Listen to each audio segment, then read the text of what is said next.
welcome you to this very unpleasant but unavoidable moment for the presentation of our report, Lies and the Hail of Bullets, which is actually coming in two formats, the book and the documentary format. Yesterday makes it exactly 1 year that the military descended on peaceful protesters in Lekki.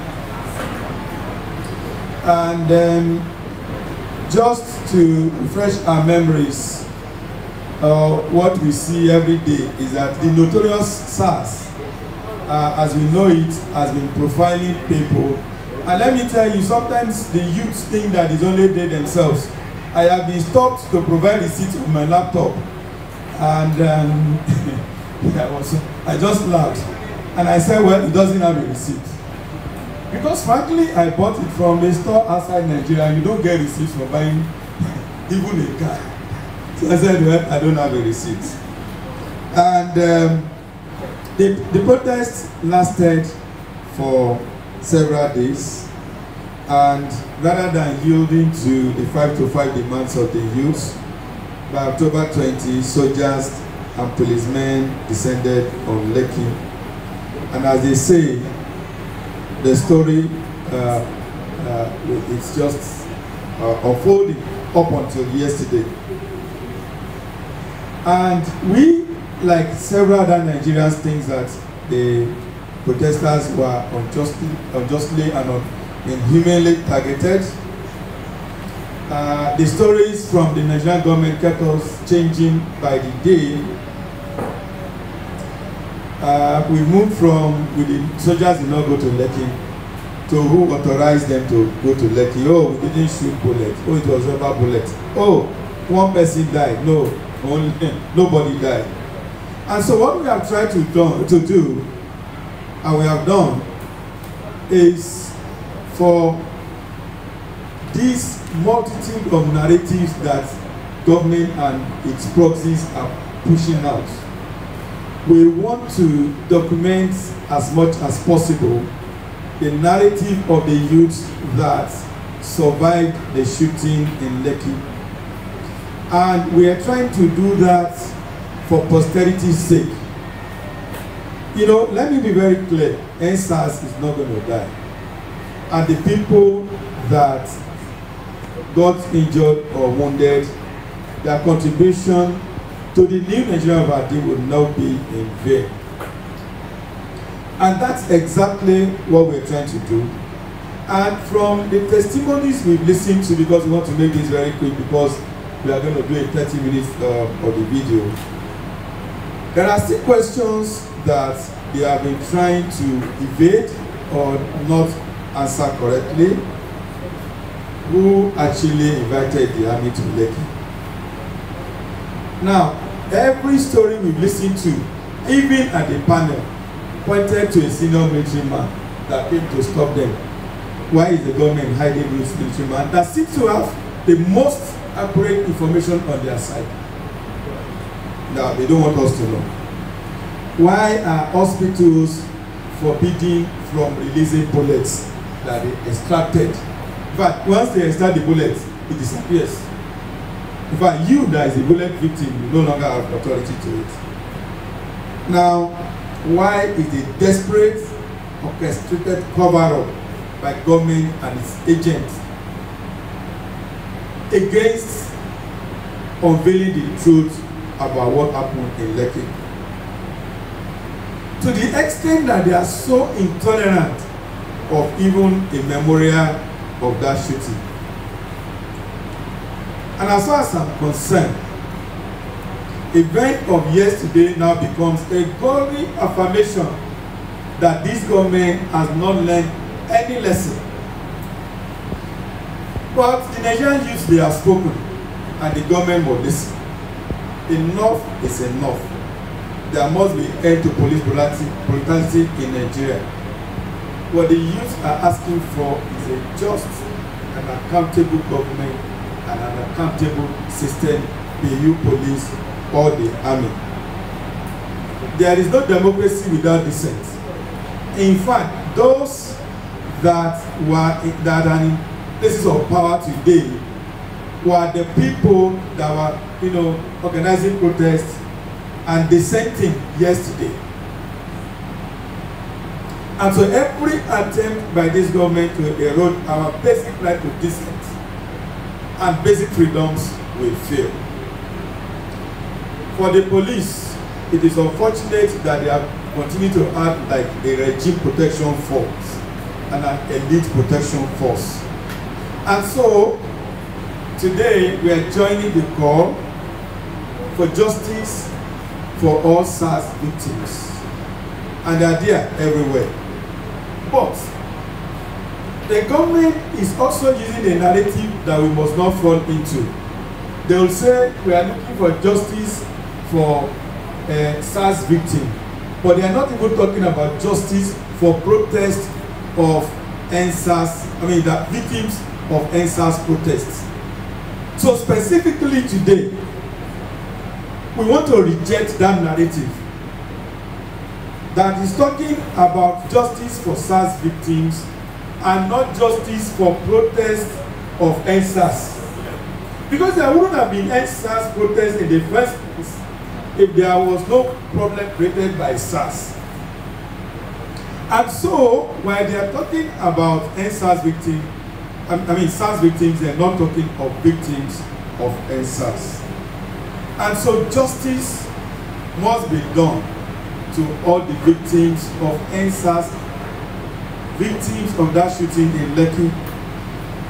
And most importantly, that driver, Uber driver, that was brutally assaulted yesterday.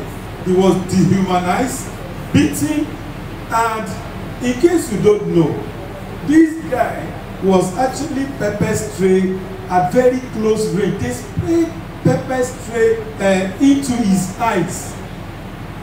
Only God knows whether that guy's eyes will survive. We are talking about police brutality.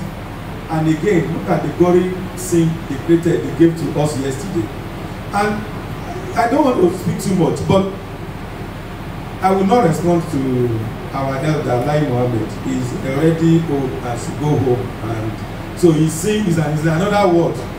He's one of those analog people who cannot relate with the digital age. So it's a waste of time. But my concern was that I watched live the Commissioner of Police yesterday, and every statement he made on the ground at Lekki Toll Gate yesterday shows that we're actually in trouble. Our commissioner said you cannot protest except you have t-shirts or you have handband or except you have leaders. My brother, where did you read that in the Constitution? I can decide to go out and protest anything. That is my constitutional right. I don't need anybody to organize me. I don't need any leader to take me there.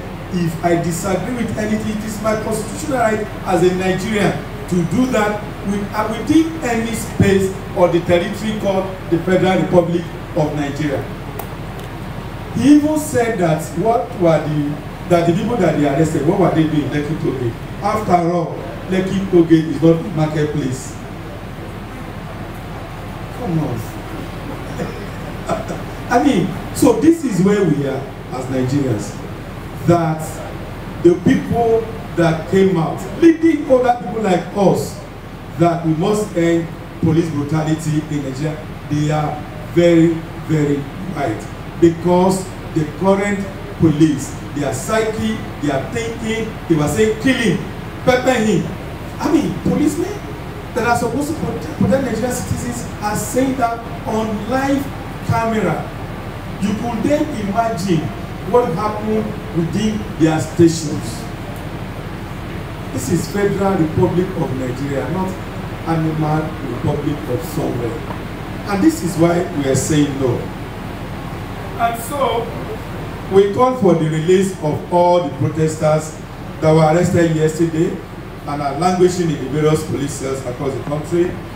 We join Nigerian youth to call for accountability and good governance because we believe that a new Nigeria will emerge from the ashes of the NSAS to a nation of freedom, dignity, and human rights. Thank you. 20th of October 2020, the world watched in utter shock as the Nigerian military descended on peaceful NSAS protesters in the Lekki area of Lagos. In the attempt to stop the protest, soldiers shot some people dead and wounded many others.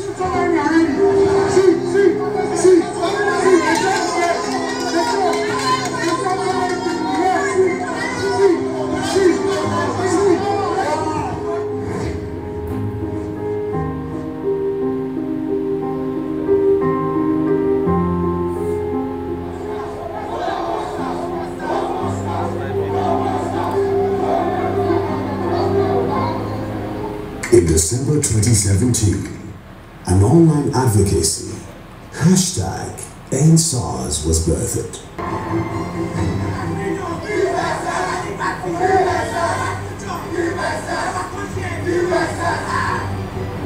The movement was aimed at speaking out against the brutality perpetrated by units of the Nigerian police, the Special Anti-Robbery Squad, SARS. The reason why I joined the protest was that I mostly work at night going to events. So we usually walk through around the island around 2 a.m., 3, 4, 5. So there are some times at some points where police are, they usually stop us to tax us that we must settle them. If we didn't settle them, they have case against us, so we always try to settle them out with some money. I had to come out that there must be a stop to the police brutality. I joined the NSAS protest on the 11th Sunday 2020. The reason why was for good governance and police reform and NSAS and other things. The system generally is faulty, and we cannot continue to struggle, and smiling at the same time. So I got motivated seeing youths like me, Nigerians, brave Nigerians like me, coming out to say, we want an end to brutality, police brutality, NSAS. We want a government that is accountable. We want transparency in the affairs that governs our society generally, and that was what we were agitating for. The officers of the now defunct Special Anti-Robbery Squad, SARS, were involved in profiling of young Nigerians, mounting illegal roadblocks where they conducted unwarranted checks, arbitrary arrests, detention of suspects without trial, rape of women, and a host of other inhuman treatments. Most of the victims of the abuses by operatives of SARS were young Nigerians. Many victims laid complaints amidst public outcry. Yet, nothing was done to address the abuses.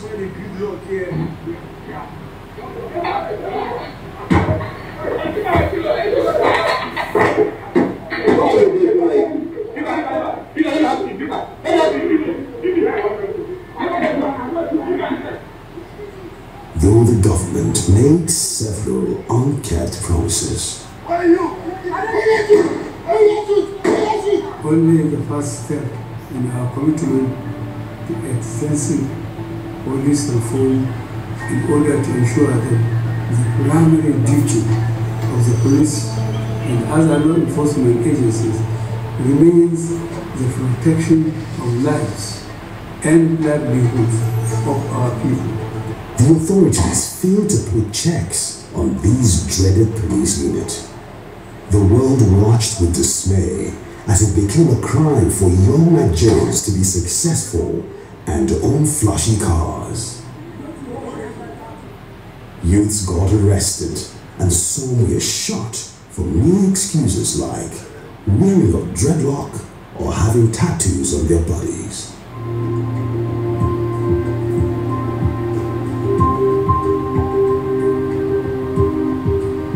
Youths lived in constant fear of the men of SARS, as no one knew who was next. Those to our greatest surprise, when they were getting closer, they started shooting.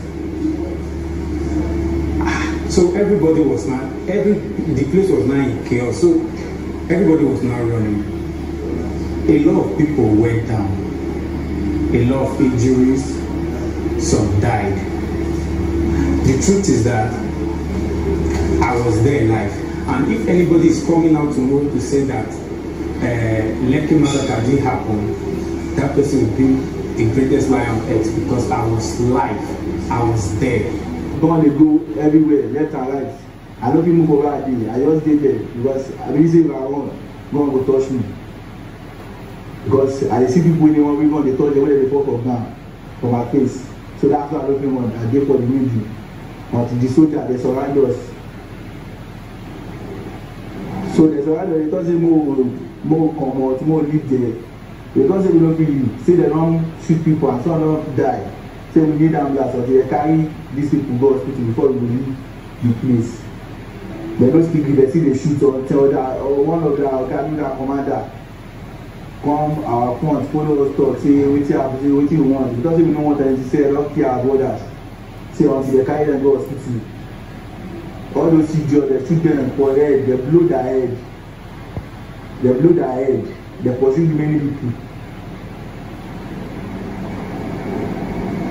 All those people wear white. Now they are there who kill people fast. So that they shoot for legs, so that kill some. But you know we wait all those ones, kill all those people wear white, go on, and then keep people pass for that to gate.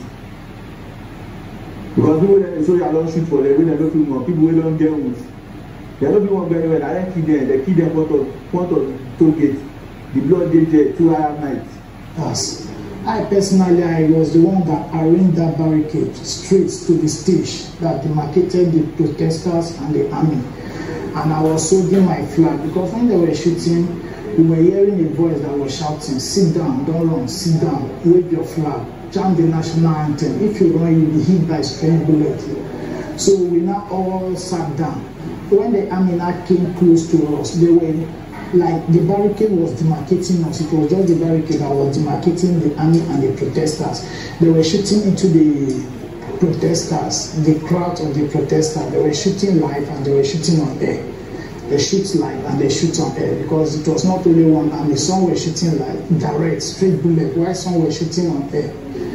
Bodies were already on the floor. I could count about 5 of them that were lifeless. You know, because we were touching them, we were trying to resuscitate with the little knowledge we had. Some of them were lifeless, some of them were almost giving up, like they lost a whole lot of blood, about 6 of them, then 2 lifeless, already lifeless body in front of me on the floor. And then he was trying to approach and nobody wanted to listen to him. So I saw courage, I saw him as somebody that wanted to broker peace at that moment.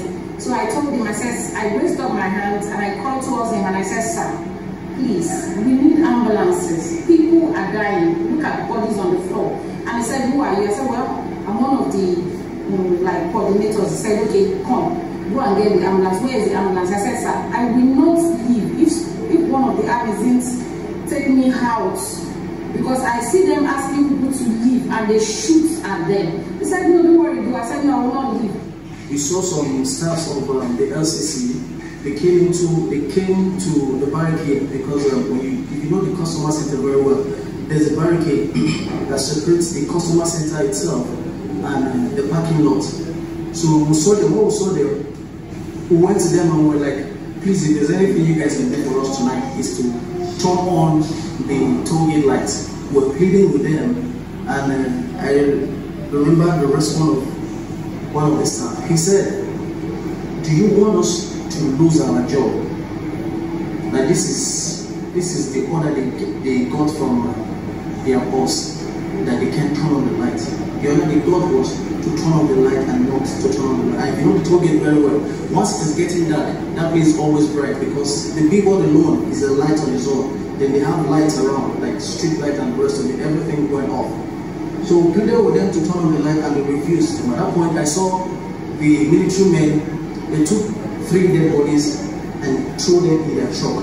The lọ́kàn ṣe ní ìbọn sílẹ̀ wọ́n mú ìsókè wọ́n mú sílẹ̀ wọ́n mú ìsókè àti ṣáàyà wọ́n ṣàfẹ́sì direction bíi tí aṣáájú kò sí bí ìbọn ẹ̀ ṣáàtúnṣe tí pé ìbọn ẹ̀ ti pọ̀ jù pé wọ́n ti mú ìbọn lọ bẹ́ẹ̀ sọ pé ìbọn yìí ó ti pọ̀ jù kì í ṣe kan tí mo lè lóde wọn ọ̀dẹ̀ tí láwọn èèyàn tó yẹ pé wọ́n ti shoot wọ́n ti jábọ́ bọ́ ṣe sáré ìbọn bá àwọn ti jábọ́ mo lè tọ́jú ẹ̀ mo ṣàìsàn pé kí mi náà kí n wá bí mo ṣe máa escape ọ̀la rẹ̀ mo ṣáàbì sáré mo ti rí mọ́tò kan tó yẹ pé mo lè sàkàmú sẹ́yìn ẹ̀ mọ́tò yẹn kò ló là ní mo ti gbé ẹsẹ̀ mi kìíní sínú ẹ̀yìn ẹ̀ kí n dé èkejì ṣáàbì pé mi gbé nǹkan yẹn mọ́ ara mi ṣáàtútù ó bẹ̀rẹ̀ ní gan mi ní strength àti dìde ó bẹ̀rẹ̀ lọ́jọ́ ẹ̀ ṣáàtútù pé kí ó wá ṣẹlẹ̀ báyìí àfihàn kan wo rẹ̀ bá ẹ̀jẹ̀ ti pẹ̀lẹ́ gan ṣáàbù àánú ìgbé lọ́jọ́ yẹn àwọn ọba tó ṣàkọ́kọ́ sáré bọ́n ṣe rí mi pé ẹ̀jẹ̀ ti domi gbà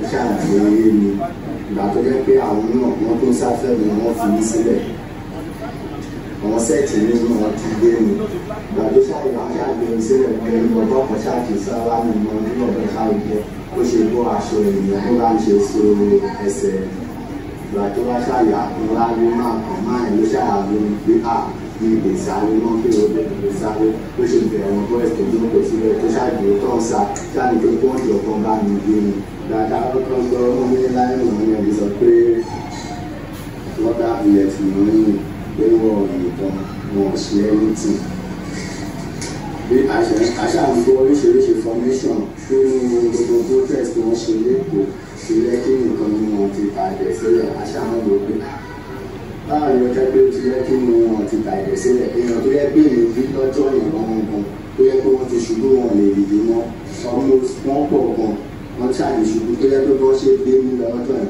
wọ́n tún rọrùn mi tó yẹ pé bí fún lẹ́yìn tó ń gba ẹsẹ̀ wọ́n tún sunkún pé wọ́n ti ṣúta àwọn olè ṣáà ń rò pé báwo ló ṣàṣẹṣe wọ́n lè máa sọ pé lẹ́kí kò sí ẹ̀jẹ̀ kan ní ẹ̀rọ ní rọ́bà bullet lọ tí wọ́n ń fòkè ṣáàjẹ́ ìkọ̀tọ́ ní inú